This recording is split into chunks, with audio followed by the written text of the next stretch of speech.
So you might be stuck in this really weird situation where your Samsung TV is just stuck on a black screen. Now, this can happen for a few different reasons. The very first thing you're going to want to try doing though, is you want to go ahead and see if your specific Samsung TV, actually the power adapter is set up properly, making sure the outlet that you have your power adapter plugged into is perfectly working, but also making sure that your specific Samsung TV's outlet on the back of it, like that little power adapter port, making sure that is fully functional as well. Because a lot of times those specific things can actually cause the issues. And what you're going to want to do there is just make sure those things are properly fixed and set up, because if they're not, well, that can probably cause some issues for some people too. So just make sure that's not causing the issue, because if it is, well, then you're going to have to go and troubleshoot those things before continuing on. Another thing that the Samsung website kind of recommends doing is to go ahead and try testing different HDMI cables. So sometimes that HDMI cable can be the one causing some issues. So just go through, try a different HDMI cable, and that can probably help to fix some of these problems too.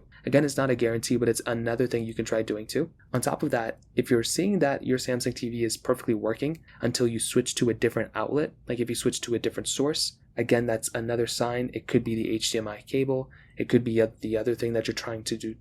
It could be the dock of the other thing that you're trying to plug in. It could be so many issues with that. So just make sure that specific thing is plugged in properly as well. If your whole entire TV is just not turning on at all, it's usually due to the power adapter. Maybe you have it plugged into a wrong source. Maybe you have it plugged into the wrong plug, something like that. Try troubleshooting those things, and that can probably end up fixing the problem for a lot of people too. So that pretty much covers it up. If you have any other thoughts or questions, let me know in the comment section below. Hit the like button, that'll mean so much, but definitely hit that subscribe button. More importantly than everything else, I love every single one of you guys. Hopefully I'll catch you guys in the next video. Peace out till then.